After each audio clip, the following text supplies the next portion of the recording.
जय हिंद दोस्तों, आप सभी का स्वागत है आज के वीडियो में। जैसे कि आपको पता होगा कि यहाँ लिखा हुआ है क्लास 10th विषय गणित और प्रश्नावली 1C। ठीक है, 1A 1B और इंड हो चुका है और 1C पर हम लोग पहुंचे हैं। 1C में अगर देखा जाए इसमें क्या प्रश्न है, इसमें जितने भी प्रश्न है सभी प्रश्नों को कहा गया है कि कुछ मान दिए गए हैं, उसको पूछ रहा कि यह अपरिमेय संख्या है, उसको सिद्ध करना कि दूसरे तौर पे अगर बोला जाए तो कह रहा है कि परिमेय संख्या नहीं है, क्यों। ठीक है, तो इसको कैसे सॉल्व किया जाएगा उस पर आप लोग फोकस करिएगा। दो मेथड से ही लगेगा, वही दो मेथड आपको याद कर लेना है और बाकी कुछ नहीं करना है, सिर्फ उतना ही करके ही सॉल्व कर लेना। ठीक है, पहला प्रश्न जो देखते हैं हम लोग, पहला प्रश्न क्या है। पहला प्रश्न बोल रहा है इसमें 3√3 एक परिमेय संख्या नहीं, जरा सिद्ध कीजिए कि 3√3 एक परिमेय संख्या नहीं है। ठीक है, यही प्रश्न है। ठीक है, प्रश्न को हम यहाँ नोट कर देते हैं, उसके बाद लगा करके दिखाते हैं। ठीक, तो यहाँ पे पहला प्रश्न यही है, सिद्ध कीजिए कि 3√3 एक परिमेय संख्या नहीं है, क्यों। ठीक है, ये परिमेय संख्या क्यों नहीं है, इसको आप लोग देखेंगे कैसे किया जाएगा। इसमें लिखना होगा पहले, मान लीजिए। ठीक है,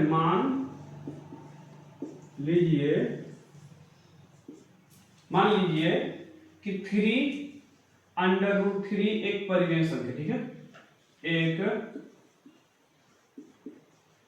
परिमेय संख्या है, परिमेय संख्या है। ठीक है, क्या है कि इसमें परिमेय संख्या नहीं है बोला है, इसका मतलब अपरिमेय संख्या मान रहा है।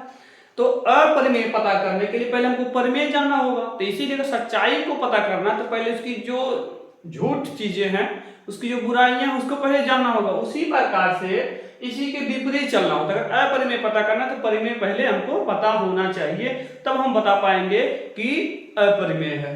ठीक है, हमने लिख लिया, मान लीजिए 3√3 एक परिमेय संख्या। ठीक है, एक परिमेय संख्या लिखिए। और परिमेय संख्या अगर देखा जाए तो कैसे लिखा था, 3√3 जब यह परिमेय संख्या है, जब यह परिमेय संख्या तो परिमेय संख्या के बराबर लिखते हैं। परिमेय संख्या को लिखा जाता है p/q, ये आपको पता होगा। परिमेय संख्या को p/q से व्यक्त किया जाता है। इस प्रकार लिखने के बाद यहां आपको लिखना होगा, जहां p, q पूर्णांक है। ठीक है, जो p और q क्या है, पूर्णांक है। पूर्णांक के साथ साथ अगर देखा जाए तो यहां पे p और q सह अभाज्य संख्या है, सह अभाज्य संख्या है। ठीक है, क्या कि p और q क्या है, सह अभाज्य संख्या है। इसमें देखा जाए सह अभाज्य संख्या का मतलब ये होता है कि जिसका HCF 1 होना चाहिए। ठीक है, HCF अगर 1 हो रहा है तो उसको सह अभाज्य संख्या माना जाता है। मान लेते हैं अगर हमने 17 लिखा और यहाँ पे 21 लिख दिया, तो इन दोनों का HCF निकाला जाए, HCF निकाला जाए तो इसका 1 आने वाला है। जब इसका 1 आएगा तो ऑटोमेटिकली क्या हो जाएगा, सह अभाज्य संख्या हो जाएगा। ठीक है, इसी के साथ साथ एक आता है ट्विंस प्राइम नंबर, जिसको बोलते हैं जुड़वा अभाज्य संख्या। तो उसमें क्या होती है कि 2 यहाँ पे 3 कर दिए, यहाँ 5, तो देखा जाए इसमें 2 की गैप है। ठीक है, 2 की गैप हो करके और HCF इसमें भी 1 आने वाला है, ये जुड़वा अभाज्य संख्या माना जाएगा। लेकिन इसमें सह अभाज्य संख्या का मतलब ये होता है कोई भी दो संख्याएं हो जिनकी HCF 1 आना चाहिए। ठीक है, HCF 1 आना चाहिए, उसी प्रकार से इसको हम बोलते हैं सह अभाज्य संख्या। ये आप समझ गए होंगे। अब इससे आगे हम लोग चलते हैं, सॉल्व करते हैं। ठीक है, अब देखेंगे यहाँ पे, तो यहाँ √3 को क्या करेंगे, रोक देंगे और यहाँ 3 को, जो यहाँ गुणे में 3 है, इसको हम लोग इधर ट्रांसफर कर देंगे। उधर गुणा है, इधर आएगा भाग हो जाएगा, तो p/3q हो जाएगा। ठीक है, p/3q, ये इस प्रकार से हो गया। अब इसको क्या है, अगर हम देखें इधर वाली संख्या p/q के रूप में दिख रहा है, लेकिन ये वाला p/q के रूप में नहीं दिख रहा है, तो यहाँ पर हम लिखेंगे, यहाँ पे हम लिखेंगे। ठीक है, यहाँ पे क्या लिखना है, इसी चीज को हमको ध्यान देना है। लिखेंगे √3 एक अपरिमेय अपरिमेय संख्या है, अपरिमेय संख्या है। और p/3q एक परिमेय संख्या है, एक परिमेय संख्या है। ठीक है, एक परिमेय संख्या है। ठीक है, ये इतना हो गया। p/3q क्या है, एक परिमेय संख्या है। तो इसको हम लोग लिख सकते हैं यहाँ पे ऐसे, और यहाँ लिखना भी होता है, इसमें लिख सकते हैं आप q जो होता है q नॉट इक्वल 0 होता है। ठीक है, कि q 0 के बराबर नहीं होता है। और साथ साथ में अगर देखा जाए इसके आगे अगर हमको देखना है, यहाँ पर आप लिख सकते हैं जैसे अभाज्य संख्या की बात किया जाए तो जो q है वह देखा जाए नॉट इक्वल 1, यानी कि यह 1 के बराबर नहीं है। यानी कि आप इसमें सह अभाज्य की बात कहा है तो सह अभाज्य में HCF एक आना चाहिए, 1 के बराबर वह नहीं है, कोई और संख्या ही आएगा। तो इससे भी ये सिद्ध हो जाएगा। तो यहाँ पे लिखने की जरूरत नहीं है, आप लिख दीजिए। ठीक है, q नॉट इक्वल 0 हो रहा है। फिर इसके आगे अगर हमको लिखना होगा तो लिखना होगा अपरिमेय संख्या, अपरिमेय संख्या बराबर परिमेय संख्या, परिमेय संख्या। ठीक है, अपरिमेय संख्या बराबर परिमेय संख्या ऐसे लिखा होगा। तो आप क्या मान सकते हैं कि अपरिमेय संख्या परिमेय संख्या के बराबर होगा? कभी नहीं होगा। ये जब कभी भी नहीं होगा तो यहां पर लिखेंगे अतः हमारी कल्पना, अतः हमारी कल्पना गलत है, अतः हमारी कल्पना गलत है। इससे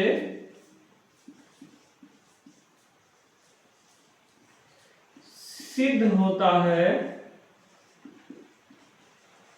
कि 3√3 एक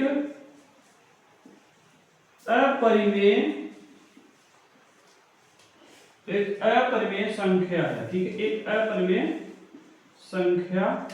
ठीक है, कुछ करना नहीं, बस इसी प्रकार से आपको लिखना है। इसमें ज्यादा क्या है, हिंदी इससे ज्यादा लिखना होता है, ये आप रट डालिए, इससे ज्यादा कुछ लिखना नहीं होगा। और जब इस प्रकार से कभी करने में दिया हो और साथ में प्लस माइनस वाले भी या गुणे वाले भी अंक अगर दिए हैं तो यही रूल यूज होगा। नहीं तो अगर √5 या √3 √7 से वैसे करके सवाल दिया है तो उसके लिए थोड़ा सा बड़ा लाइन लगेगा। ठीक है, उसमें वर्ग किया जाता है, इसमें वर्ग नहीं करना होता है। ठीक है, मान लीजिए 3√3 एक परिमेय संख्या है। ठीक है, इसको हमने मान लिया, तो मानेंगे तो भाई परिमेय संख्या के बराबर रखना होगा। तो परिमेय संख्या को p/q कहा जाता है, तो p/q लिख दिया गया। तो जहां p और q देखा जाए पूर्णांक है। ठीक है, और p q क्या है, सह अभाज्य संख्या होनी चाहिए, तो सह अभाज्य संख्या माना गया है। इसमें सह अभाज्य संख्या रहने का मतलब HCF एक हमारा आने वाला है। तो लेकिन अगर देखा जाए जब इसको यहाँ एक गुणा में 3 है तो 3 को इधर ट्रांसफर करेंगे तो इधर ही गुणा इधर आएगा, भाग हो जाएगा, p/3 की हो जाएगा। तो लिखेंगे √3 एक अपरिमेय संख्या है और p/3q एक परिमेय संख्या है। तो q नॉट इक्वल 0 और q 0 के बराबर नहीं होता है। फिर क्या है, अपरिमेय संख्या बराबर परिमेय संख्या, ये कभी नहीं हो सकता कि अपरिमेय हमेशा परिमेय संख्या के बराबर हो। अगर बराबर रहेगा तो अपरिमेय और अपरिमेय में क्या अंतर, भाई कुछ अंतर नहीं रह जाएगा। तो इससे हो जाएगा अतः हमारी कल्पना गलत है। हमने जो कल्पना किया मान लिया था कि ये परिमेय मान लिया, अतः हमारी कल्पना गलत है। इसे सिद्ध होता है कि 3√3 एक अपरिमेय संख्या है। ठीक है, इस प्रकार से इसको सॉल्व करना है। अगला प्रश्न क्या है, अगले प्रश्न में हम लोग थोड़ा चलते हैं, उसको देखते हैं क्या करना है। ठीक है, तो ये दूसरा प्रश्न है। दूसरे प्रश्न में क्या बोला जा रहा है कि सिद्ध कीजिए कि √5 एक अपरिमेय संख्या है। इसमें अपरिमेय संख्या सिद्ध करना है, तो कैसे सिद्ध किया जाएगा, इसमें देखिए मेथड चेंज होगा। ठीक है, इसमें मेथड थोड़ा चेंज होगा। पिछले वाले प्रश्न में स्क्वायर का इस्तेमाल नहीं किया गया था, इसमें स्क्वायर का भी इस्तेमाल किया जाएगा, उस पर आप फोकस करिएगा। तो चलिए इसको सॉल्व करते हैं। लिखना है इसमें क्या लिखेंगे, मान लीजिए √5 एक परिमेय संख्या है, ठीक है, एक परिमेय संख्या है।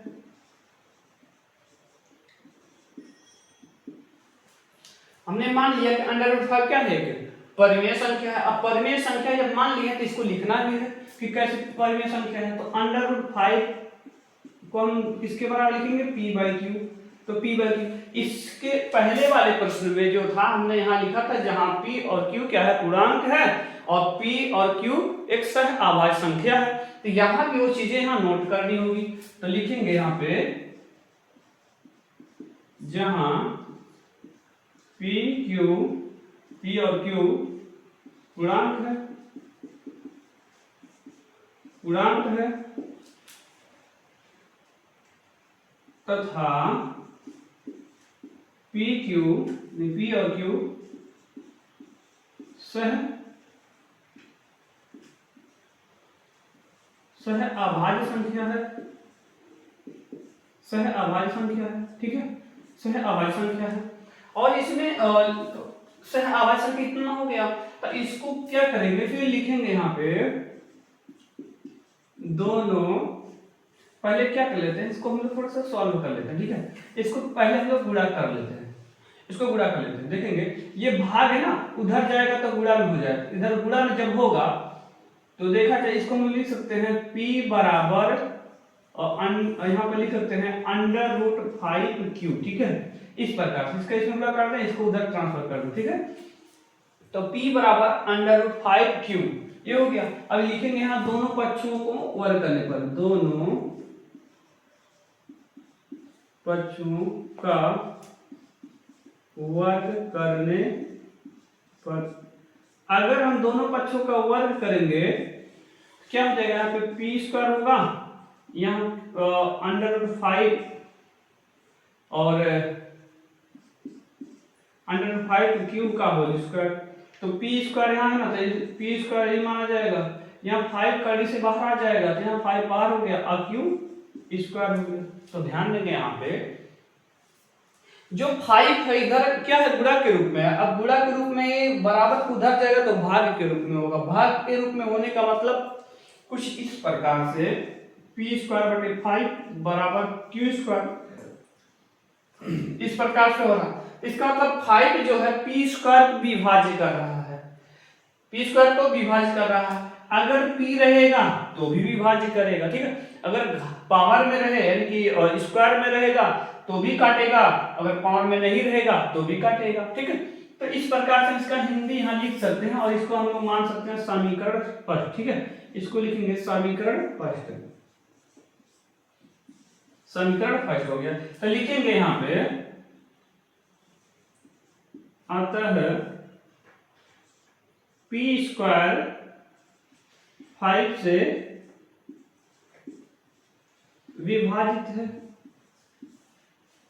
विभाजित है तथा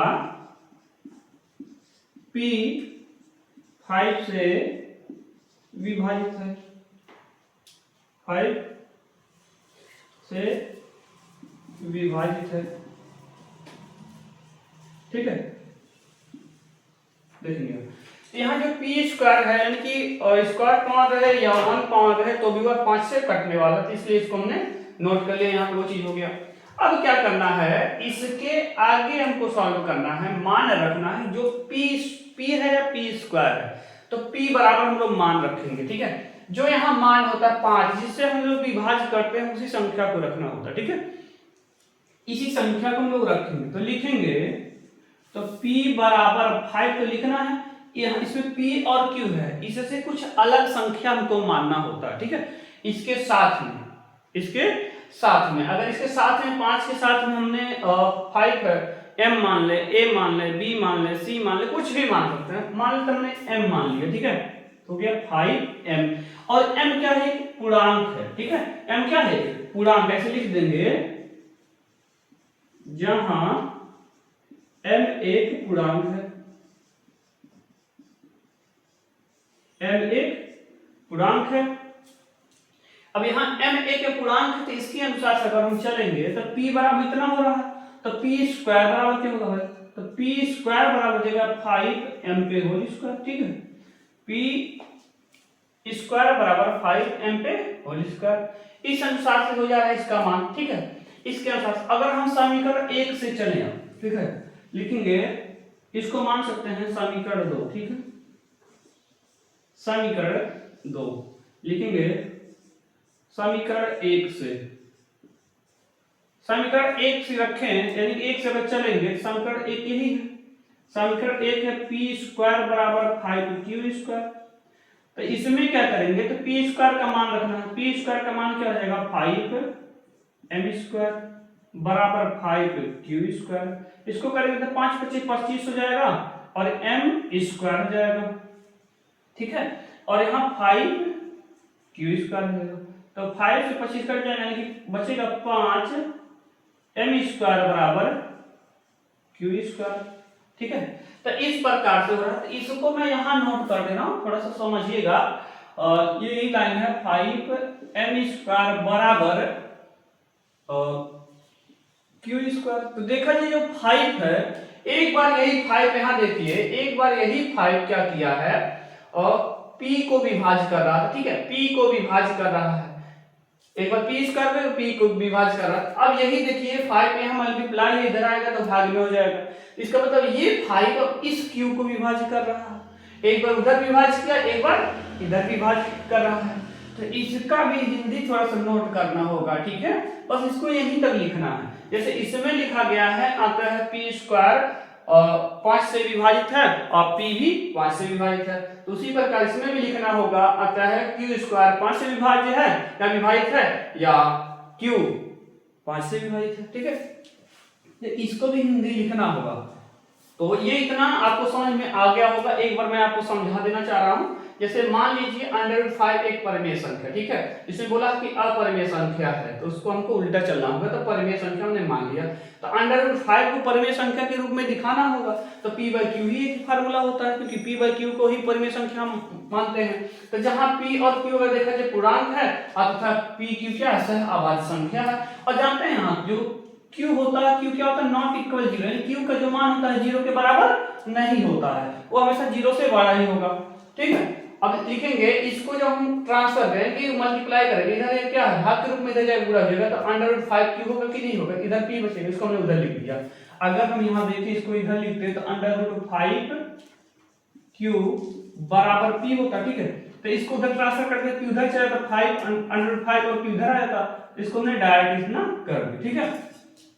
अब क्या करना है, लिखेंगे दोनों पक्षों का वर्ग करने पर, अब दोनों पक्षों का वर्ग करेंगे तो p स्क्वायर हो जाएगा, इसको करेंगे तो √5q का होल स्क्वायर, तो p स्क्वायर इसका हो गया, इसका होल स्क्वायर कड़ी हमेशा सदैव बराबर होता है, स्क्वायर और कड़ी हमेशा बराबर होता है, तो स्क्वायर कड़ी जब दोनों साथ आते हैं तो दोनों साथ हट जाते हैं, स्क्वायर और कड़ी एक साथ आए इसके लिए हट जाएंगे, 5 बचेगा, और q के लिए स्क्वायर है, q स्क्वायर हो गया, तो p स्क्वायर बराबर 5q स्क्वायर इक्वल सॉरी यहाँ पे हो जाएगा समीकरण फर्स्ट, ठीक है। अब आता है करेंगे, आता है p स्क्वायर किससे विभाजित है भाई 5 से, क्योंकि इधर बुरा उधर जाएगा भाग पे, कि भाग देना कट जाएगा, ठीक है। फिर अगर p रहे तो भी वही हाल है, अरे भाई p स्क्वायर की क्या मान लेते हैं, p स्क्वायर का मान अगर p है, p बराबर हमने 5 मान लिया, ठीक है, p बराबर हमने 5 मान लिया है, तो p बटे अगर 5 लिखे हैं तो p का भाई मान होंगे 5 और नीचे 5 कट गया, अगर p स्क्वायर किया गया तो इसलिए 25 हो जाएगा, तो 5 बचे 25, यानी ये कट जाने वाला है, तो इस प्रकार से होने वाला है। तो यहाँ p स्क्वायर 5 से विभाजित है तथा p भी क्या हो जाएगा 5 से विभाजित है, तो p बराबर हम लोग 5m मान रखते हैं, 5 यही 5 रहेगा और m हमको अलग से रखना होगा, और जो एक क्या होगा पूर्णांक होगा, ठीक है, जो एक पूर्णांक है, जो एक पूर्णांक है, क्या करेंगे तो इसको जब हमने बिना पावर के किए तो p स्क्वायर करेंगे तो इस पे भी स्क्वायर लगेगा, घात लग जाएगा, इसको समीकरण हमने मान लिया सेकंड, तो समीकरण 1 से चलेंगे, समीकरण 1 जो बना है तो इसमें हम लोग क्या करेंगे p का मान रख देंगे, इस p का मान रख दिए, तो 5m स्क्वायर, 5m का होल स्क्वायर है बराबर 5q स्क्वायर, 5 का हो जाएगा 25 और m स्क्वायर बराबर 5q स्क्वायर, तो इसके अनुसार से 5 से 25 कट जाएगा तो हो जाएगा 5m square equal q square. तो इसी को यही लाइन हमने सेम यहाँ पे लिख दिया, तो देखा जाए जो 5 है ये क्यू स्क्वायर को विभाजित कर रहा है कि नहीं कर रहा। जब यहाँ 5 इस पी स्क्वायर को विभाजित कर रहा है तो यहाँ भी ये गुणा के रूप में इधर भी आकर के विभाजित करेगा। अगर क्यू रहता तो भी विभाजित करता। तो यही लाइन हमको यहाँ लिखना होगा और लिखना होगा कि यहाँ पर हमारी कल्पना गलत है और यह एक क्या है, परिमेय संख्या नहीं है, अर्थात ये अपरिमेय संख्या है। ठीक है, इतना आपको समझ में आ गया। तो मैं उस चीज को लिख दे रहा हूँ यहाँ पे। थोड़ा सा व्हाइट बोर्ड छोटा है ना, इसके लिए थोड़ा सा दिक्कत हो रही है, इसको मैं लिख दे रहा हूँ। ठीक है, तो हम लोग लिखे थे 5m बराबर यहाँ पर क्यू स्क्वायर। ठीक है, 5m स्क्वायर बराबर क्यू स्क्वायर यही था। इसमें क्या है, इसको हमको लिखना होगा, लिखेंगे अतः क्यू स्क्वायर 5 से विभाजित है, 5 से विभाजित है। ठीक, फिर लिखेंगे तथा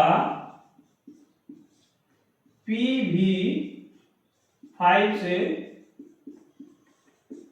विभाजित है। सॉरी, यहाँ P नहीं रहेगा, Q है ना, तो Q ही रहेगा। ठीक है, Q भी P 5 से विभाजित है। भाई जब वही संख्या यहाँ पावर में है, यहाँ बिना पावर का हो गया तो ये भी हो गया। ठीक है, अब लिखेंगे अपरिमेय संख्या, अपरिमेय संख्या बराबर परिमेय संख्या। तो अपरिमेय संख्या कभी परिमेय संख्या के बराबर नहीं होता है, इसका मतलब ये गलत बात हो रहा है। इसमें लिख देंगे अतः हमारी कल्पना गलत है, इससे सिद्ध होता है कि, इससे सिद्ध होता है कि √5 एक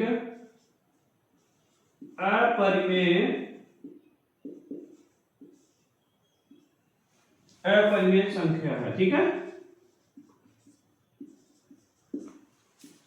यही लाइन आपको उतारना है नीचे, जो पिछले वाले प्रश्न में था उसमें भी इसी प्रकार से लिखा गया था। ठीक है, ज्यादा कुछ करना नहीं, यही दो तरीके हैं। जब कभी एक ही संख्या रहे उस पर करड़ी लगा हो तो ये इस तरीके से लगाया जाएगा, और कोई अगला प्रश्न अगर आ रहा है करड़ी के साथ साथ कोई भी अंक प्लस या माइनस गुणे में आ रहा है तो उसको पहले प्रश्न की तरह लगाया जाएगा। ठीक है, तो चलिए इसको हम लोग देखते हैं, और कुछ सवाल ऐसे हैं जो उसको हम देते हैं आपको और हिंट देकर के बता रहे हैं, उसको आपको हिंदी जो यही लिखना होगा, कोई अंतर नहीं करना होगा। ठीक है, उस प्रश्न पे चलते हैं। ठीक है,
हमने पहला प्रश्न और दूसरा प्रश्न लगा करके बता दिया, उसमें देखेंगे दो ही मेथड से पूरे प्रश्न सॉल्व होने वाले हैं।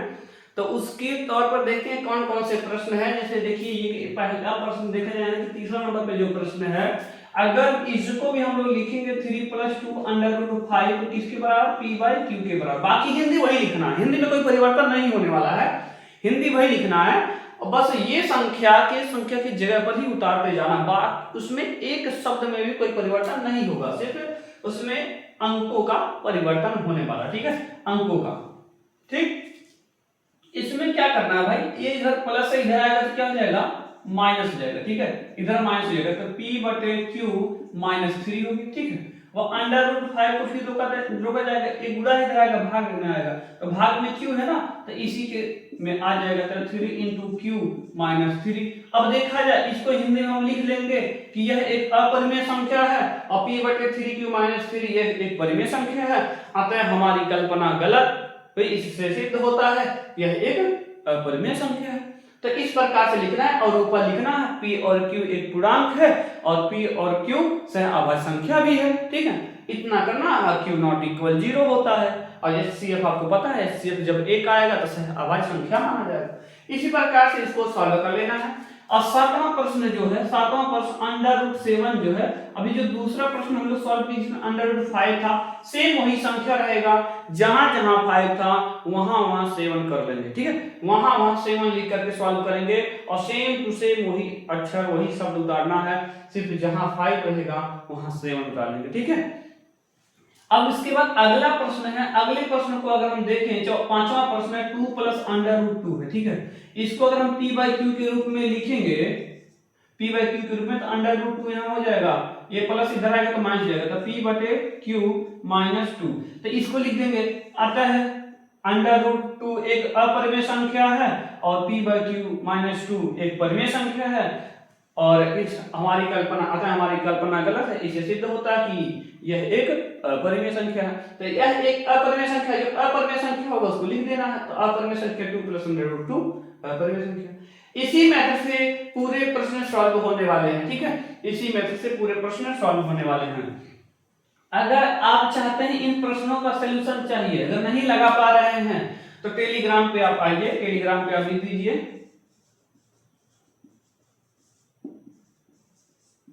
करमजीत सर, ठीक है, करमजीत सर लिख देंगे तो उस पे आपका जो भी चीजें रहेंगी, जो चीज आपको दिक्कत रहेगी, उस चीजों को वहां पे सॉल्व करके भेज दिया जाएगा, ये सभी प्रश्नों के सॉल्यूशंस में भेज दिए जाएंगे, क्योंकि देखा जाए सबके एक ही मेथड है, उसमें कोई परिवर्तन नहीं है, ज्यादा कुछ करना नहीं, इसी प्रकार से आप पूरे प्रश्न को सॉल्व कर सकते हैं, ठीक है।